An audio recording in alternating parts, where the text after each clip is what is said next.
कहते हैं कि ऐशो आराम ऐसी चीज है कि एक बार चस्का लग जाए तो आसानी से आदत जाती नहीं है, और यही शायद अरविंद केजरीवाल के साथ हो गया है। जो केजरीवाल आम आदमी बनकर पॉलिटिक्स में आए, उन्होंने शीश महल तक बनवा लिया। उस शीश महल की वजह से चुनाव तक हार गए। छीछा लेदर हो गई कि कैसे ये आदमी पलट गए भाई, शीश महल में रहते हार गए चुनाव। लेकिन आज की डेट में भी अरविंद केजरीवाल आम आदमी की तरह जिंदगी जीने को तैयार नहीं है। उनकी ऐसी तस्वीरें आ गई हैं जिसको देख के लोग कह रहे हैं कि केजरीवाल के आगे तो ट्रंप फेल है भाई। इतना ही नहीं, केजरीवाल के लिए पंजाब में भी नया संकट खड़ा हो गया है, और ऊपर से दिल्ली में केजरीवाल की ऐसी ऐसी फाइलें अब खुल रही हैं कि आप सोच भी नहीं सकते। केजरीवाल ने अपने लिए जो छवि गढ़ी थी आम आदमी की, वो तार तार हो चुकी है। और अब तो केजरीवाल का ऐसा वीडियो सामने आया है जो शीश महल से भी ज्यादा छीछा लेदर करवा रहा है। दिल्ली में हार के बाद ऐसा लग रहा था जैसे केजरीवाल पंजाब शिफ्ट हो चुके हैं और पंजाब में सरकारी सुविधाओं का जमकर फायदा भी ले रहे हैं। पंजाब से ही केजरीवाल का यह वीडियो आया है, जिसे देखकर हर कोई यह कह रहा है कि दिल्ली में हार से केजरीवाल ने सबक नहीं लिया बॉस। पंजाब में वैसे ही आम आदमी पार्टी पहले से मुश्किलों में घिरी हुई। कांग्रेस दावा कर रही है कि सरकार गिर जाएगी। भगवंत मान अब किसानों से भिड़े पड़े हैं। जब किसानों ने केंद्र सरकार के खिलाफ आंदोलन किया था, वो 3 कृषि कानून जो आए थे, तो यही आम आदमी पार्टी के नेता वहां किसानों के साथ जाकर वहां वाईफाई लगवा रहे थे, कह रहे थे कि हम लगवाते हैं वाईफाई। लेकिन अब किसानों ने आम आदमी पार्टी सरकार के खिलाफ मोर्चा खोला पंजाब में, तो भगवंत मान के सुर बदल गए। किसान आंदोलन में वाईफाई लगवाने वाले केजरीवाल पंजाब के किसानों के साथ भयंकर बदसलूकी करने पर आ गए। भगवंत मान किसानों से कह रहे हैं कि जाओ कर लो धरना। मतलब केजरीवाल जिन सिद्धांतों की बात किया करते थे, वो एक एक करके पीछे रह गए। अब तो लोग चर्चा करने लगे हैं कि केजरीवाल की परेशानी सिर्फ इतनी नहीं है कि वो राजनीतिक नैरेटिव में पिछड़ रहे हैं, बल्कि दिल्ली में 10 साल तक केजरीवाल ने सत्ता में रहते हुए जो किया वो भी सामने आ रहा है। कोविड के दौरान जो महापाप किया, उसका भी बीजेपी कह रही है कि हम खुलासा कर रहे हैं। दिल्ली की सीएम रेखा गुप्ता तो नायक फिल्म के अंदाज में केजरीवाल की पोल खोल रही है। केजरीवाल कैसे चारों तरफ से गिर गए हैं, आज आपको देखना चाहिए। लेकिन सबसे पहले आपको वीडियो दिखाता हूं जो शीश महल की ही तरह केजरीवाल की परेशानी बढ़ा सकता है। यह वीडियो देखिए। केजरीवाल जमकर ट्रोल हो रहे हैं इस वीडियो की वजह से। दिल्ली में हार के बाद से केजरीवाल सन्नाटे में। अब वो कह रहे हैं कि मैं विपश्यना करने जाऊंगा, जिसके लिए वो जाते थे। तो पंजाब के होशियारपुर पहुंच गए, जहां वो 10 दिन तक विपश्यना करेंगे। लेकिन केजरीवाल जिस अंदाज में विपश्यना के लिए पहुंचे, उससे पब्लिक हैरान रह गई। केजरीवाल पंजाब पुलिस की सुरक्षा में विपश्यना केंद्र पहुंचे। भाई, उनके काफिले में 21 गाड़ियां थी, 21 कार्स जो कैमरे पे दिखी। जैमर है, एम्बुलेंस है, लाल नीली बत्ती लगी गाड़ियां थी। केजरीवाल का रौला देख के पब्लिक पगला गई कि बॉस, बाप रे बाप, ये क्या ही चीज है। गजब का वीआईपी ट्रीटमेंट पंजाब में केजरीवाल का चल रहा है। साएं साएं करती दर्जनों गाड़ियों के काफिले से केजरीवाल विपश्यना करने गए हैं बॉस, मेडिटेशन करने। इसी वीडियो को देखकर लोग कह रहे हैं कि केजरीवाल वीआईपी ट्रीटमेंट पर का मोह छोड़ नहीं पा रहे हैं। केजरीवाल बिना सत्ता के रह नहीं पा रहे हैं, इनसे छूट नहीं रहा है ये सब। कई लोग तो कह रहे हैं कि ट्रंप के काफिले में इतनी गाड़ियां नहीं होंगी जितना लेके केजरीवाल निकले। और पब्लिक पूछ रही है कि किस बात का वीआईपी ट्रीटमेंट केजरीवाल ले रहे हैं। भाई, केजरीवाल आज की डेट में मुख्यमंत्री तो है नहीं, तो किस बात का इतना वीआईपी ट्रीटमेंट मिल रहा है। केजरीवाल तो मुख्यमंत्री छोड़िए, मंत्री भी नहीं है। मंत्री छोड़िए, वो तो सांसद भी नहीं है, वो तो विधायक भी नहीं है, वो तो कहीं के निगम पार्षद तक नहीं है बॉस। यानी केजरीवाल फिलहाल किसी संवैधानिक पद पर नहीं है। केजरीवाल इस समय आम आदमी पार्टी के संयोजक और पूर्व मुख्यमंत्री हैं, जो जमानत पे बाहर हैं, शराब घोटाले का आरोप झेल रहे हैं। पब्लिक हैरान है कि केजरीवाल के साथ ये दर्जनों गाड़ियों का काफिला चल क्यों रहा है। पब्लिक के पैसे से है भाई, ये गाड़ियां केजरीवाल जी के पैसे से थोड़ी है। इस बात पर पब्लिक हैरान है कि केजरीवाल गजब लेवल पे चले गए। हार के बाद यह हाल है। कभी वीआईपी कल्चर को गालियां देने वाले केजरीवाल आज बिना गाड़ियों के काफिले के चल नहीं पा रहे। केजरीवाल से लेकर भगवंत मान तक सभी ने वीआईपी कल्चर नहीं अपनाने की एक बार नहीं कई बार बात कही थी। मैं आपको केजरीवाल का पुराना बयान सुनाता हूं। यह बयान सुनिए, केजरीवाल क्या कहते थे लाल बत्ती गाड़ियों के लिए। मैंने ये कहा था, मैं बड़ी बड़ी गाड़ियां नहीं लूंगा, बड़े में मेरे साथ 10 आगे गाड़ियां 10 पीछे गाड़ियां नहीं चलेंगी। मैं एक ही गाड़ी पे चलता हूं, मेरे साथ केवल एक एस्कॉर्ट चलती है। मेरे साथ वो लंबा चौड़ा तामझाम आज भी नहीं चलता। आज हम भी आए हैं। क्या कोई आपने लाल बत्ती का हुक्म सुना? कोई गनमैन ये वो हमारे इधर उधर कोई आपको दिख जाए, कोई जो आपको धक्के मारने वाले? अरे जब कोई बेईमानी नहीं करनी किसी के साथ धोखा नहीं करना, किसी का पैसा नहीं खाना, किसी पर झूठा पर्चा नहीं करवाना, किसी की जमीन पर नाजायज कब्जा नहीं करना, तो फिर किस बात का खतरा? यानी भगवंत मान के लॉजिक से इतनी सिक्योरिटी लेकर तो वही व्यक्ति चल सकता है जिसने बहुत बेईमानी की। भाई वही कह रहे हैं कि जब कोई बेईमानी नहीं की तो किस बात का खतरा, तो फिर किस बात की सिक्योरिटी, तो फिर इस बात की सिक्योरिटी, इतनी सिक्योरिटी किस बात की लेके चल रहे हैं केजरीवाल? बेईमानी की उन्होंने क्या? भगवंत मान का लॉजिक सुन के तो पब्लिक यही पूछेगी। 21 गाड़ियों के काफिले वाले आम आदमी केजरीवाल शांति के लिए विपश्यना गए, लेकिन उनके वीडियो ने भयंकर अशांति फैला दी। आम आदमी पार्टी की सांसद स्वाति मालीवाल ने केजरीवाल के काफिले और वीआईपी ट्रीटमेंट पर तगड़ी बात कह दी। स्वाति मालीवाल ने कहा कि जिस पंजाब की जनता ने इतना प्यार दिया, उससे इतना डर लगता है केजरीवाल जी को? सारी दुनिया को वीआईपी कल्चर पर टोकने वाले केजरीवाल जी आज खुद डोनाल्ड ट्रंप से बड़ा सुरक्षा लेकर घूम रहे हैं। गजब ही है, कैसे पंजाब जैसे महान सूबे को सबने अपने ऐशो आराम के साधन निकालने का जरिया बना लिया है। यही बात तो केजरीवाल और भगवंत मान भी कहते थे कि जो लोग काफिला लेकर चलते हैं वो डरते हैं।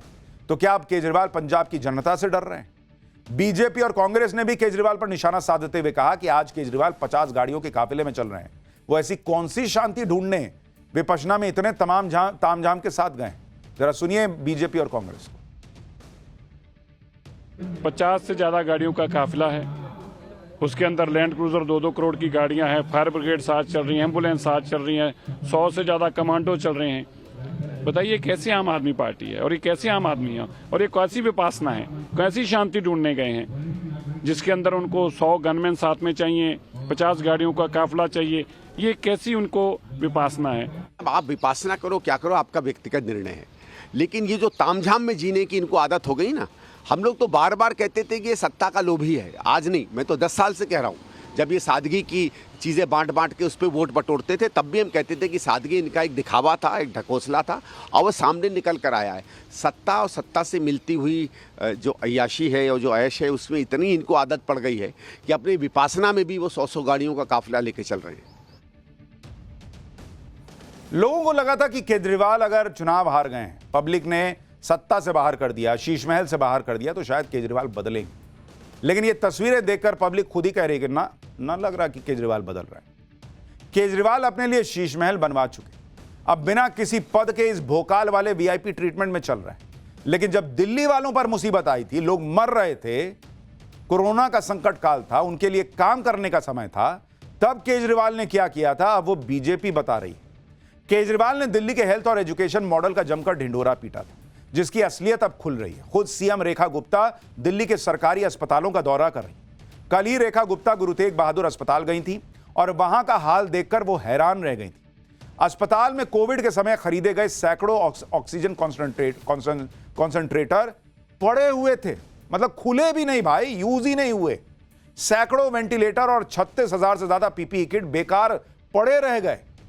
करोड़ों रुपए का मेडिकल सामान बेकार पड़ा रह गया, सड़ा रह गया। यह सारा सामान कोविड के समय से ऐसे ही पड़ा हुआ है, कोई इस्तेमाल नहीं किया इसका केजरीवाल सरकार ने। सोचिए कोविड के समय जब लोग मर रहे थे, इन मशीनों की जरूरत रही होगी, सोचिए सब मंगा के रख दिए, यूज नहीं हुआ।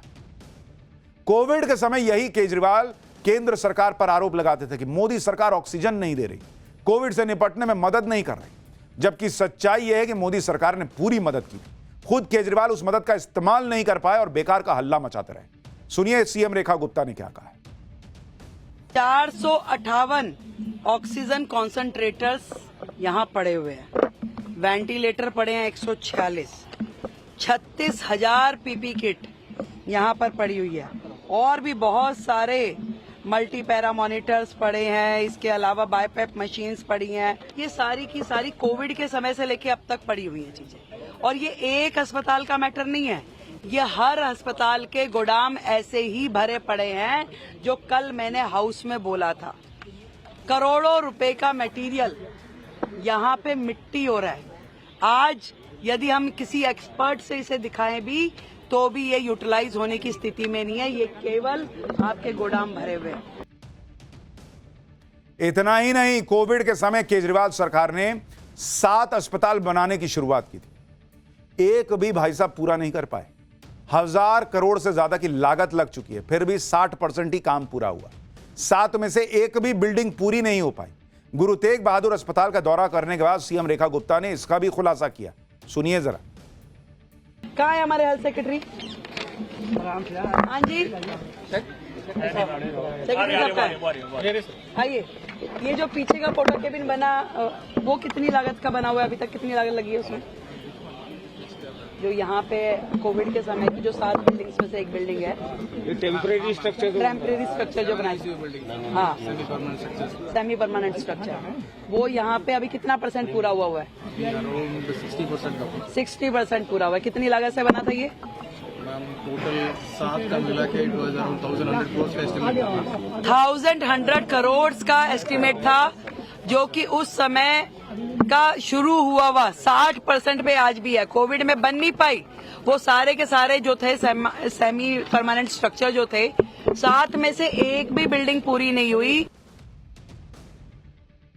कोरोना आया, कोरोना चला गया, लेकिन केजरीवाल सरकार के समय 7 अस्पताल बनने शुरू हुए, बन नहीं पाए भाई। यानी केजरीवाल मतलब मॉडल का प्रचार तो करते रहे, लेकिन कुछ कर नहीं पाए। लोगों के लिए कुछ नहीं किया, दिल्ली के लोगों के लिए कुछ नहीं किया, और किसानों के लिए भी कुछ नहीं कर रहा है। किसानों के हमदर्द होने का दावा करने वाले केजरीवाल अब किसानों से कन्नी काट रहे हैं। केंद्र सरकार के खिलाफ किसानों ने जब प्रोटेस्ट किया था, तो केजरीवाल के लोग जाके किसानों के समर्थन कर रहे थे, वाईफाई लगवा रहे थे वहां पर, कह रहे थे कि हम सब जरूरत का सामान लेके देंगे, ला के देंगे, आप चिंता मत कीजिए। केजरीवाल तब कहते थे कि किसानों को दिल्ली क्यों नहीं जाने दिया जा रहा। वही केजरीवाल और आम आदमी पार्टी अब किसानों की बात पंजाब में क्यों नहीं सुनते? क्योंकि अब किसानों ने पंजाब की भगवंत मान सरकार के खिलाफ मोर्चा खोला हुआ है। किसानों ने भगवंत मान सरकार के खिलाफ जबरदस्त आंदोलन शुरू कर दिया है। किसानों को रोकने के लिए पंजाब सरकार ने चंडीगढ़ आने के सभी रास्तों पर सुरक्षा बढ़ा दी, बॉर्डर सील कर दिया, किसानों को चंडीगढ़ आने ही नहीं दे रहे हैं। इससे किसान और भड़क गए और पंजाब के अलग अलग शहरों में भगवंत मान सरकार के खिलाफ विरोध प्रदर्शन कर रहे हैं। आंदोलन को रोकने के लिए कई किसान नेताओं को गिरफ्तार भी किया गया है, जिसके विरोध में अमृतसर में किसानों ने प्रोटेस्ट किया। किसानों ने पंजाब सरकार के खिलाफ जमकर नारेबाजी की।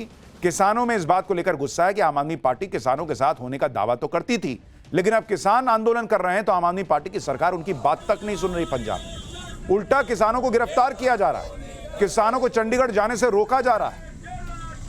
केजरीवाल और आम आदमी पार्टी का फंडा एकदम क्लियर है। किसान अगर केंद्र सरकार के खिलाफ आंदोलन कर रहे हैं तो वाईफाई लगवा दो, उनको जाके समर्थन दो, लेकिन अगर गलती से किसानों ने आम आदमी पार्टी की सरकार के खिलाफ आंदोलन की सोची तो एक्शन हो जाता है। आप देखिए, आंदोलन से पहले किसानों ने भगवंत मान के साथ बैठक की। बैठक में भगवंत मान किसानों से नाराज हो गए कहा गया। भगवंत मान ने कहा कि या तो धरना कर लो या बैठक कर लो। किसानों ने कहा कि बिना धरना दिए आप बैठक नहीं कर रहे, बैठक ही नहीं करते। भगवंत मान ने कहा कि फिर आप लोग धरना ही कर लो। इस तरह का जवाब मिला कि भाई जब तो फिर धरना ही करो। अब भगवंत मान दूसरा लॉजिक दे रहे हैं कि रोज रोज के धरनों आंदोलनों से सरकार का नुकसान होता है, इकोनॉमी पर असर पड़ता है। अब इकोनॉमी समझ में आ रही है पंजाब की, तब देश की इकोनॉमी समझ में नहीं आ रही थी। जब किसान आंदोलन में देश की इकोनॉमी को नुकसान हो रहा था तब इनको नहीं समझ में आ रहा था। जब बिना एनआरसी आए हुए, बिना सीए का मुसलमानों से कोई लेना देना हुए शाहीन बाग छेक के लोग बैठ गए थे, छोटे छोटे बच्चे स्कूल के बसेस में घंटों घंटों फंसे रहते थे जाम में, तब कष्ट समझ में नहीं आ रहा था, तब इकोनॉमी की चिंता नहीं थी। अब पंजाब की इकोनॉमी की चिंता हो रही है। कह रहे हैं कि पंजाब तो धरने आंदोलन वाला राज्य बन रहा है।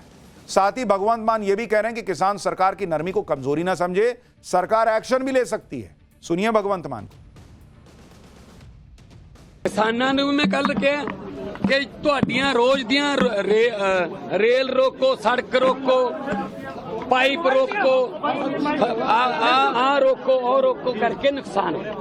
पंजाब ਦਾ बहुत नुकसान हो रहा है, इकोनॉमिकली भी नुकसान हो रहा है। पंजाब वैसे भी धरनिਆਂ वाली स्टेट बनता जा रहा है। मेरी नरमाई ਨੂੰ ਇਹ ਨਾ ਸਮਝਿਆ ਜਾਵੇ कि मतलब मैं एक्शन नहीं ले सकता। बॉस, ये तो धमकाने वाली बात हो गई कि मेरी नरमी को ये मत समझो कि मैं एक्शन नहीं ले सकता। क्या करिएगा आप किसानों के साथ? आप तो किसानों के हमदर्द होने का दावा करते थे। किसान आंदोलन के समय तो बड़ी बड़ी बातें करते थे। मोदी सरकार एमएसपी पर कानूनी गारंटी क्यों नहीं दे रही, हम होते तो कर देते, ये कर देते, वो कर देते। किसानों की 18 डिमांड है इनसे। सुनिए क्या डिमांड है भाई। 6 फसलों पर एमएसपी लागू करने की मांग कर रहे हैं। यहां कह रहे हैं कि नरेंद्र मोदी सरकार देश भर में हर फसल पे एमएसपी की कानूनी गारंटी दे दे। और अपने यहां 6 फसलों पर एमएसपी लागू नहीं कर पा रहे। कर्ज माफी पर नई योजना लाने की मांग है किसानों की। गन्ना किसानों को ब्याज समेत बकाया देने की मांग है। आंदोलन में जान गंवाने वालों के परिजनों को मुआवजे की मांग है। नहर पर लगी मोटर्स के बिल माफ करने की मांग है। सरकार और किसानों के बीच समन्वय कमेटी की मांग है। किसानों के मुद्दे पर इंडी गठबंधन में केजरीवाल के सहयोगी कांग्रेस भी अटैकिंग मोड में। कांग्रेस कह रही है कि आम आदमी पार्टी का किसान विरोधी चेहरा सामने आ गया है। भगवंत मान सरकार किसानों से बात सुनने को तैयार नहीं। आप किसानों के और खेत मजदूरों की बात सुनने को तैयार नहीं। अगर वो आपसे बात नहीं करेंगे तो कौन उनसे बात करेगा जी। लॉ एंड ऑर्डर की आप देख लीजिए। मैं ये आपके टीवी चैनल पर पूछना चाहता हूँ कि जो मुख्यमंत्री जो लीड करता है कैंपेन को, तो वो खुद नशा मुक्त नहीं है।